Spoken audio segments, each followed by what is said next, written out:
Hello, everyone, and welcome to day two of 30 days of straight lives with myself, Molly Trotter Gomez. Yesterday on day one, we dove into just a little bit of background of who I am, my story, and I love being able to start lives like this. Your story is meant to be mentorship to somebody else. What happened to you, what you've gone through, what you've overcome. Maybe it was 5 days ago, 5 years ago, a decade ago. People can learn from how you overcame that. And so often we get used to hearing other people's stories, and then somehow in our mind, we discount our own as if they don't matter, but they matter. So many people are waiting for you to share. It's like this. Have you ever been on a road trip and all you have is the radio? And I know it sounds a little old school, right? The radio. And you're like just hitting the seek button, hoping to find something that's like remotely like, just give me something. I need something to listen to. Well, when you start sharing your story, there are people out there hitting the seek button. And when you start speaking, they're like, ooh, this is what I want to listen to right now. This is what I need right now. But when you don't share, they're going to keep hitting that seek button and they may never be able to hear your voice. And I believe that message is for somebody right now because, again, we see all of these speakers and professionals and individuals, influencers, whatever you want to call them, that are sharing their story. We're like, oh my gosh, that's so good. They started where you once were. They started with maybe some of you have no experience sharing anything. Maybe some of you have a lot of experience. I know I have a lot of seasoned professionals and coaches that follow me, a lot of amazing speaker coaches that follow me. There are things about us that were like, oh, if somebody knew that part, I don't know if they would feel the same. And I definitely, this is going to be for another episode, or who knows, maybe it'll happen today. There are particularly a few stories in my life that I'm like, if people found out about that one, I might get canceled. I might get canceled based on what I stand for now. But so often, that mind game that we play of if they knew that part about me, would they still care? Would they still follow? Would they still love? You know what? Our past is our past. And we don't want the past to have the what do I want to say? The power to hold us in chains of like, that past has the like authority because it doesn't. We do. So hopefully that makes sense to somebody that's watching. That's not where I wanted to go with this morning, but I just opened it up and I just felt that thing. I was like, somebody needs to hear that your story is meant to be mentorship to somebody else. You're meant to share that. You're meant to be open and vulnerable. And it doesn't mean we give everybody our vulnerability because there are people out there, unfortunately, that will use that against you. And I think everybody puts everybody else in that category of like, oh, if they knew this, they're going to use it against me and it's going to hurt me. Not until you say you can't hurt me anymore because I have the power over this past situation. I have healed and I have grown from it. Can I get an amen? Okay. Come on. Like this is some good stuff here. So excited to be streaming on multiple different platforms. If you're on YouTube, hi, it's so great to see you. LinkedIn, Facebook. Very excited to be live here this morning. If you're just joining us here, we're on day two of 30 days of lives every single day, Monday through Friday at 7 a.m. Pacific. Saturdays and Sundays, we will be at 8 a.m. Pacific. But one of the topics that really just has been standing out to me in my quiet time in the mornings, just throughout the day, is the topic of a stewardship. Now, type in the chat when you hear stewardship, like what comes to mind? What comes to mind when you hear the word stewardship? Typically, what comes to mind, people will think of finances, right? How you steward your finances. Now, maybe you haven't ever gone to church. Maybe the word stewardship is new to you. It's not like the most common word, but it is a good word. So when I think of the word stewardship, I mean, well over 30 days worth of content of what it looks like. Yes, Lance, discipline. I could go on about discipline. And I know you're a great example when it comes to discipline, just how you operate in your life when it comes to business, your family, your health. And so discipline, very, very strong. Yes, stewardship is a discipline. Specifically, before we dive into all the different things that we get to steward, We get to steward in our life, and we're going to be talking about that over the next 30 days. A lot of different aspects of stewardship, because I believe that people don't realize there is so much that we get to steward. So much, like Lance said, that we get to be disciplined by. And discipline, let's just take a little rabbit trail tangent here. What comes up when you hear the word discipline? I would love to know. Typically, and I should just speak for myself. I'll speak for myself here. When I used to hear the word discipline, I'm like, oh, great, I'm in trouble. I have to do something I don't want to do. Here we go. But you know what discipline actually is? It's one of the highest forms of self-love. I'm going to honor myself. Therefore, I'm going to be disciplined in this area, whatever area that may be. And no, I don't think I've ever like heard of that in school, heard of that in church. It was actually being around entrepreneurs when I jumped into entrepreneurship full time back in 2017. Even before then, when I was dabbling in it, it was one of those where I'm like, okay, like I get to do these things in order to get to this end goal. But for the person, for example, that wants to lose 50 pounds, you have to be disciplined in order to lose 50 pounds. Discipline in the kitchen, discipline drinking water, discipline exercising. And most of all, discipline starts in the mind. Discipline starts in the mind. So Lance, I love that you brought up that word, because I love the word discipline. I have learned to love it.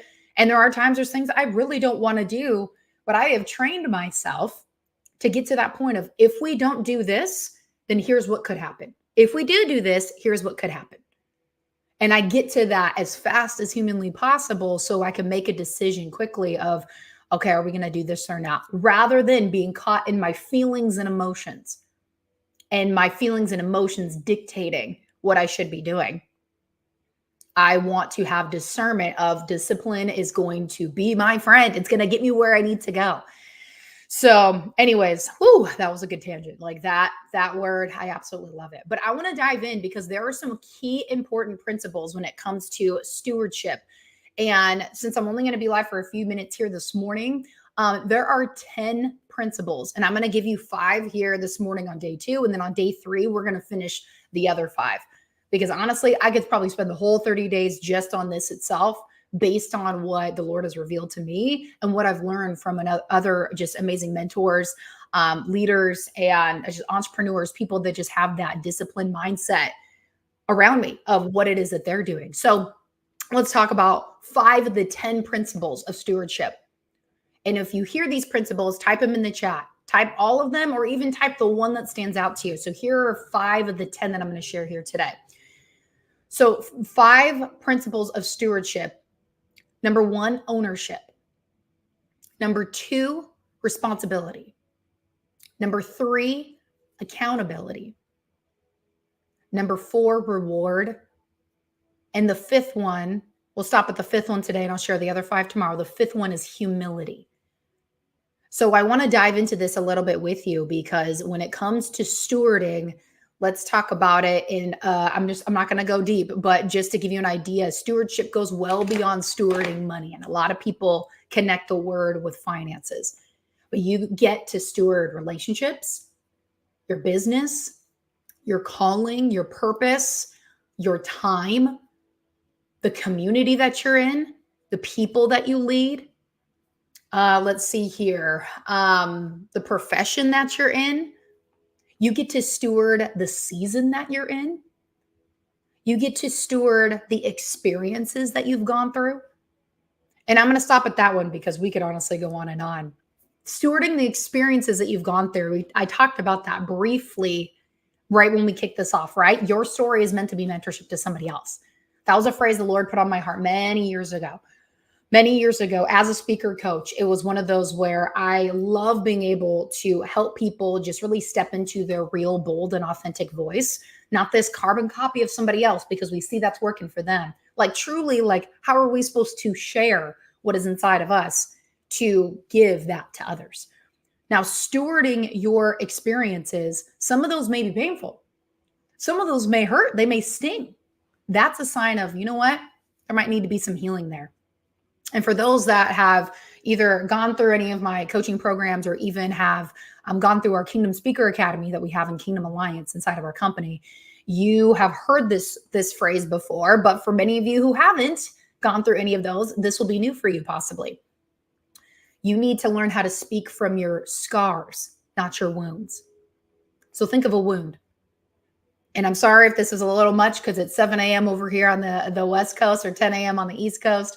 A wound could be gushing with blood. It could be open. It might need surgery. It might need stitches, right? Like you're speaking from something that's still oozing, that's still fresh, that needs immediate attention. Like if something needs stitches, you're going to go get to a place where you can get stitches to stitch it back up for it to start healing. We need to learn not to speak from a place that's still a wound. And if there is a tender spot, if you get triggered by it, then we get to heal before we get to speak. Doesn't mean you're going to be completely healed, but you will know when something doesn't trigger you anymore. You will know when something isn't like super, super tender. Speaking from a scar, though, I don't know if y'all can see this. Yeah, you can. So I have a massive scar right here that actually goes back, I don't know, maybe back here. When I was like 7 years old, I got in trouble. I got in trouble a lot as a kid. I got grounded, sent to my room a lot. I was a little stink. I was jumping on my bed, and then I jumped off my bed, ran into a wall, a flat one in front of me, but I had so much momentum when I spun off the wall, there was a corner of a wall right behind me, and boop, this thing just split wide open. 22 stitches. 22 stitches. I could speak about this now, no problem. But guess what? After that happened, even if that happened in my adult life, it would take me a while to be able to speak of that because there was probably trauma for how painful it was. And they basically had to sew my head back together, right? Like you can't speak when something's still gushing and still fresh. You need to speak from a scar. So let's go back to stewarding experiences. You might have things that are going to be so powerful to share later, but you get to heal through it first. You get to heal through it first. And that is such an amazing invitation probably for so many people, because I remember where I didn't do that. I was speaking from wounds and I was still tender and still like, oh, I feel like I need to share this, but it probably wasn't the best time. So you're talking with somebody that has done that in real time, probably sharing too soon. But my heart was, I want to help people through the experiences that I've gone through. So we get to steward that. And we get to ask, okay, Lord, like, what do you want me to share? And the timing of when you want me to share it. So we get to take, remember those 5 of the 10 principles I talked about? Ownership, responsibility, accountability, reward, and humility. Let's start with ownership.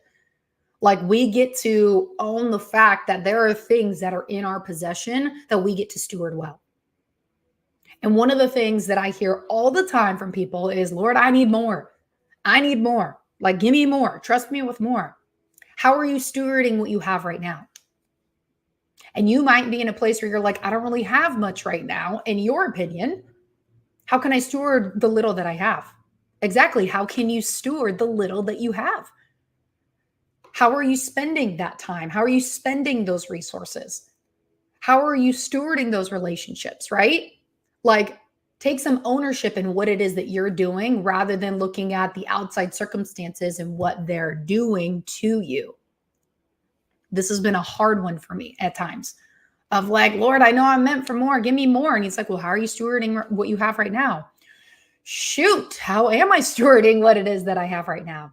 I've gone through years of really digging down deep of what can I, and this is the second principle, take responsibility for. So many people want to negate responsibility, but we get to be in a place where it's like, you know what? Like, it's my choice. It's my choice at the end of the day, what I put in my mouth, where I spend my money, the thoughts that I think, the relationships that I have, even taking responsibility of like, if there are relationships in your life that are toxic, you need to take responsibility of setting boundaries of, you know what, like I love you, but I'm going to love you over here. Or you know what, maybe this is a season where we're done. Or taking responsibility of maybe the Lord wants you to be gracious and loving and show them unconditional love in a season. I mean, I can't answer that for you. I'm just giving you examples of what he's given me because that's all we can speak of, right? Is what we've gone through. Can't speak of things that we haven't gone through. It doesn't have the same weight. People know. People sense it. They can feel it. So let's go to the third one, accountability. Whew, I love this one. I love this one. And it can even go back to what Lance was saying about the word discipline. When you think of the word stewardship, Lance said discipline. Accountability is something so many people lack for themselves. So many people lack for themselves. They're like, oh, I just need accountability. I need to be accountable to this. Well, why don't you do that? Well, I'm just not very good at it. Well, why? Well, because I'm not. Well, why? Because, and it always goes into something deeper. So we first get to be accountable to ourselves and our word and what we say we're going to do. Doesn't mean there might be pivots and changes along the way, but we get to be accountable. I have a lot of people that have asked me, Molly, can you be my accountability partner in this, that, and the other thing? And I flat out tell them, you don't want me to be your accountability partner. And they say, well, why not? I'm like, because I will actually hold you to the fire. And you probably will get frustrated, irritated, upset. But guess what? Like, I'm letting you know straight up, if you want somebody to actually hold you accountable, I'm here. But it's going to take work on your part, because it's like a game of tennis. You hit the ball over the net, they hit it back. A lot of people want the ball hit at them, but they don't hit it back because they just want balls hit at them like a machine. And then they'll hit it when they feel like it. No. That is not holding yourself accountable. It is a two-way street. And when we dig down deep, truly why people most likely don't hold themselves accountable, from my experience of coaching people and just mentoring people, a lot of it has to do with how they view themselves. Like, you know what? I'm going to say this because I probably should, but do I actually mean it? Do I actually believe it? Most people don't. Most people don't. Or they haven't been led correctly. There's a lot of people out there wanting to claim that title of leadership. And that is a weighty title, to be somebody that's going to lead somebody else. But first, we have to lead ourselves. And maybe you've asked a leader to hold you accountable or to help you, and they failed. And you know what? Human beings will fail, and we get to have grace for that.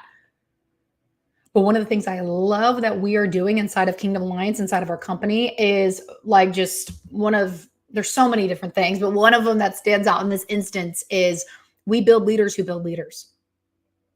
The Lord gave me an image of a torch, right?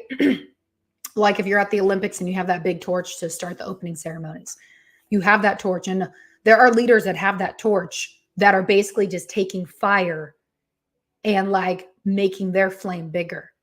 But you know what the point of a torch for this example, in my opinion, is let's dip it down. Let's pass it to the next, pass it to the next. And pretty soon my flame might be small, but there's still something there. But I have given away so much fire and have empowered so many other people so they can go out and lead, so they can go out and be the example, because I don't want the attention. I don't want all of that. I want to go empower other people to do what God has called them to do. And there is a gap right now when it comes to leadership. And leaders, we get to take ourselves accountable. And you know, if like when I say a leader, you know if this is like pinging to you or not yet. There is a huge gap of people that are starving to be led and people that are leading that they're like, well, you're just going to have to figure it out. And there's this gap of these people over here being like, well, show us. But leaders are like, that's a lot of work. Just go figure it out. Read this book, do this thing, what have you. People need real life examples that will stand in the gap with them, that will have bold, loving, even hard conversations with them, because they see them, they hear them, they appreciate them. It is 100% the harder thing to do. And there's times where it's like, oh, I don't want to do this. This is hard. But guess what? We get to show up for other people. If you really call yourself a leader, you get to show up for other people, and you will not be afraid to pass that flame on to others, no matter what it takes. If you truly, truly feel like you have that call to leadership and you want to live a life of freedom, freedom comes in serving others, especially if you can help those people step into the leader that God has called them to be. Okay, 2 more of the 5 principles that I shared. We have reward and humility. When it comes to stewardship and you're stewarding things well, you'll be rewarded. Plain and simple. Now, rewards can come in many different ways. It can come in the form of peace. It can come in the form of fulfillment. It can come in the form of finances. It can come in the form of amazing community and relationships. It can come in the form of growth. I mean, reward does not just have to be financial. A lot of people look at rewards being financial, and those are great. But if money didn't matter, what does matter? What would matter? Love, connection, relationships. really like bonding with your people. And oftentimes, like in my life, in my biggest stretching and growing seasons, the Lord's like, it has nothing to do with money. I know that's what you're looking to get, because I used to give lordship to money, or sorry, I used to give money lordship rather than Jesus. I had to come to grips with that a couple years ago, and I was like, it was a hard pill to swallow.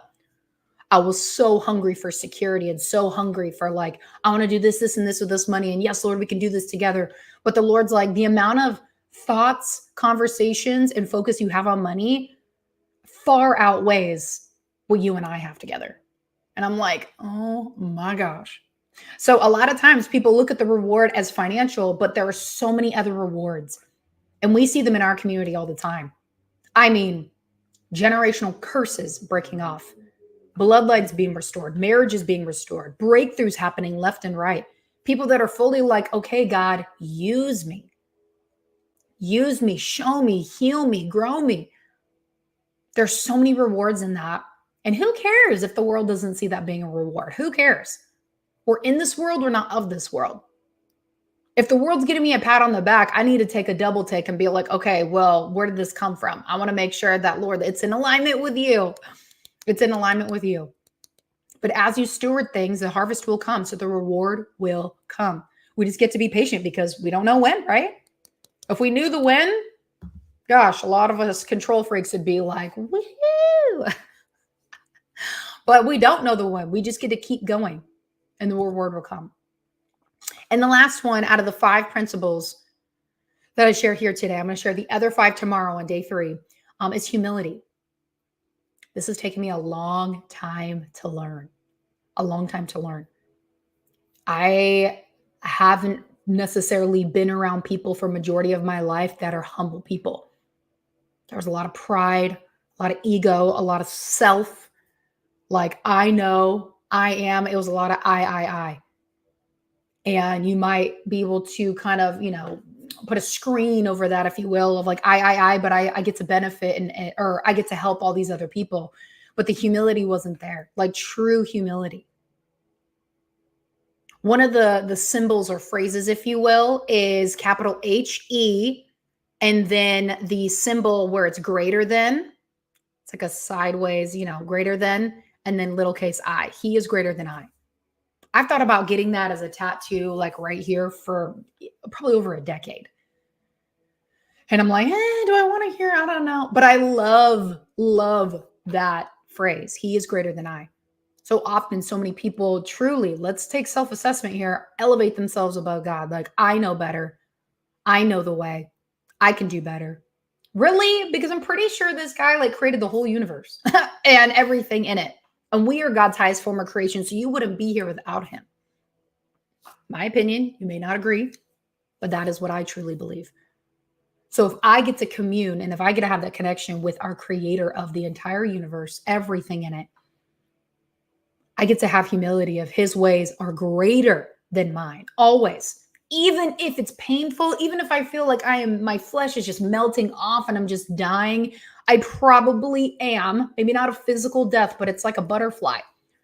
When it goes from being a caterpillar to a butterfly, it literally has to shed and be in a very painful process in order to blossom and bloom and have wings. But it has to go through that process, a shedding, a metamorphosis. Like, it's so painful, but on the other end, it's so beautiful. It truly is. And so many people right now I know are going through like a butterfly stage of, gosh, this is like, yes, completely liquefy. Exactly, Mel. Exactly. And it's painful. It's painful. And so many are going through that. But at the end of the day, there's a reason. So don't just fight it being like, oh, I can't wait to get out of this. Steward the season that you're in. Lord, what are you trying to show me? I'm going to be humble about it. I'm going to be accountable for where you're leading me. I'm going to be responsible for what is it that you're showing me so I can go create something different. I'm going to take ownership of this life that you've given me, and there will be a reward. All of those 5 of the 10 principles that I have started to share when it comes to stewardship. And tomorrow on day 3, I cannot wait to talk about The rest of the 5 going to be total of 10 principles when it comes to stewardship before we start really digging in deep on some of the things that we get to steward. Truly. And so I hope this conversation has been able to stir something up of, okay, what do I have in my hands, in my heart, in my home, around me that I am not stewarding well, that maybe I'm taking for granted, that I haven't been grateful for, that I haven't really maximized. In a society where we're always waiting for the next, because the next supposedly is the next best thing, you could have the best thing right in front of you, but not even know it because the enemy's blinding you of let's go next. Let's go to the next thing because we're always looking for the latest and greatest when a lot of us have it literally right in our hands, right in our hearts, right in our spheres. And maybe you don't. Maybe you don't have those types of things that you're looking for. I would love for you to reach out. I would love to get you plugged in and connected into a place where you can get such amazing community accountability, mentorship get poured into here at Kingdom Alliance. But I'm just very excited for these 30 days of life. So far, so good. This is so like cup filling for me, but more importantly, it's bigger than me. It's way bigger than me. And I hope that you're able to take something from this today, really chew on it, dig down deep on it. A lot of us come across a lot of information and then we're like, oh, on to the next, right? The next thing's going to be the best thing. Well, maybe there was something on here that literally could shift your perspective in your life if you choose to dig a little bit deeper. And I want to encourage you to do that today. Thank you for joining me today. Very excited for these 30 days of lives. Be sure to tune in tomorrow, day 3, 7 a.m. Pacific, 10 a.m. Eastern. Invite a couple friends so you guys can grow together. And we'll see you tomorrow. Bye, everyone.